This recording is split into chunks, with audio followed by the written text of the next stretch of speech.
नमस्कार, the leader Hindi में वसीम अख्तर। हम बात करने के लिए मौजूद हैं रामपुर में आई बाढ़ की। कोसी का पानी थोड़ा कम हुआ है, यानी उसकी तीव्रता घटी है, लेकिन सियासत अब चढ़ाव पर है। उसकी वजह यह है कि जिस तरह केंद्रीय अल्पसंख्यक कार्य मंत्री मुख्तार अब्बास नकवी पानी चढ़ने के बाद वहां फ़ौरन पहुंच गए और उन्होंने राहत सामग्री बांट दी। रात में थोड़ा सा दृश्य परिवर्तित हुआ और वो वहाँ अर्बन हार्ट में एक प्रोग्राम में हिस्सा लेने पहुँचे। ये पंकज उदास नाइट थी। यहाँ जिस तरह से उन्होंने पंकज उदास की गज़लों पे मज़ा लिया है, चिट्ठी आई है पर जिस तरह से वो तालियां बजा रहे हैं, ये फ़ोटो सोशल मीडिया पर वायरल हो रहे हैं। इन्हें लेके सियासत उफान पर है। दो तस्वीरें पेश की जा रही हैं, एक वो जो राहत सामग्री बांट रहे हैं बाढ़ प्रभावितों को, और दूसरी वो जो रात में वो पंकज उदास नाइट में मज़ा ले रहे हैं। लोगों का कहना ये है कि जब हालात इतने दुश्वार हैं रामपुर में कि लोगों के पास खाने के लिए अभी राहत सामग्री नहीं पहुंची है, तब इस तरह के कार्यक्रमों को आयोजित किया जाना और उसमें इस तरह से राजनीतिक लोगों के मज़े लेना कहाँ तक मुनासिब है। खैर, विरोधी चाहे कुछ कहें, नकवी अपना काम कर गए हैं। अब उस पर चर्चा उनके पक्ष में हो या विपक्ष में, उससे उन पर फिलहाल कोई फ़र्क पड़ता दिखाई नहीं दे रहा है। सरकार भी थोड़ा सा आगे आई है। हाईवे खुलने के बाद मुरादाबाद मंडल के कमिश्नर अंजय कुमार आज रामपुर पहुंच गए हैं। उन्होंने अधिकारियों के साथ हालात का जायज़ा लिया है। जिन किसानों का नुकसान हुआ है बाढ़ से, उनको राहत बांटे जाने के निर्देश दिए हैं। आकलन भी किया जा रहा है कि किस किसान की कितनी फसल प्रभावित हुई है, लेकिन समाजवादी पार्टी इस मामले को मुद्दा बना रही है। बरेली की बात करें तो यहाँ पूर्व मंत्री भगवत शरण गंगवार ने आज डीएम से मुलाकात करके ये कहा है कि जिस तरह से किसानों की मदद की जानी थी, जैसे सर्वे होना था, वो नहीं हुआ है। सरकार इस मामले में ढिलाई बरत रही है, जबकि किसान बहुत ज़्यादा परेशान हैं, नुकसान बहुत ज़्यादा हुआ है। उनका कहना है कि धान की फसल खेतों में तैयार थी, बहुत से किसान फसल काट चुके थे और बहुत से काटने की तैयारी कर रहे थे।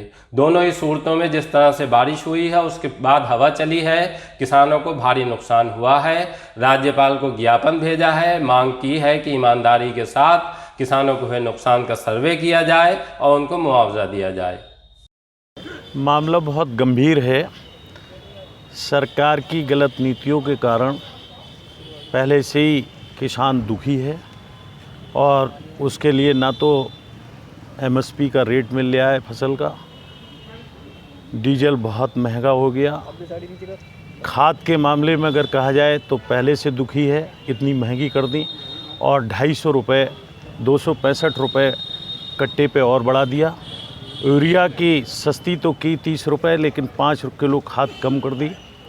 और इसी तरीके से चाहे ये जानवरों की बात हो, पूरी फसल चौपट कर देते हैं। तो पहले से ही सरकार की नीतियों से किसान दुखी है।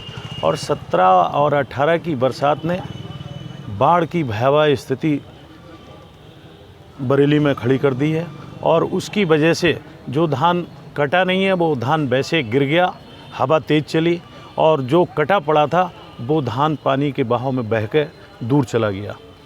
इतना बड़ा नुकसान हुआ है, लेकिन सरकार ने अभी तक कोई इस मामले में अपना विज्ञप्ति नहीं दी, कोई किसानों को राहत की कोई बात नहीं कही। जबकि इससे पहले भी 6-7 साल पहले ओले पड़े थे। दूसरे दिन सुबह ही अखिलेश यादव जी का एक मैसेज आ गया पेपर के माध्यम से, किसानों, उत्तर प्रदेश की सरकार आपके साथ में खड़ी है, आप चिंता मत करना। और ओला क्षतिपूर्ति उत्तर प्रदेश की अखिलेश यादव की सरकार ने देने का काम किया, लेकिन इस सरकार के कान पे जू नहीं रेंग रही है। इसीलिए किसानों को क्षतिपूर्ति मिले और किसानों का जो नुकसान हुआ उसकी भरपाई हो। हम लोग समाजवादी लोग डीएम के माध्यम से महामहिम राज्यपाल को ज्ञापन देने आए हैं। बस इतना ही कहना है। मुरादाबाद मंडल के साथ बरेली मंडल के भी कुछ जिलों में बाढ़ की स्थिति काफ़ी ज़्यादा ख़राब है।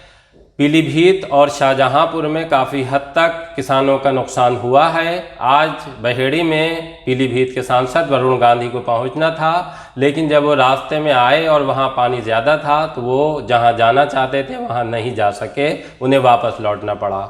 इसी तरह शाहजहांपुर में भी बहुत सी जगहों पर पानी घुसा हुआ है। किसान परेशान हैं और ख़ास तौर से किसानों के साथ वो लोग भी परेशान हैं जिनके घरों तक पानी आ गया है।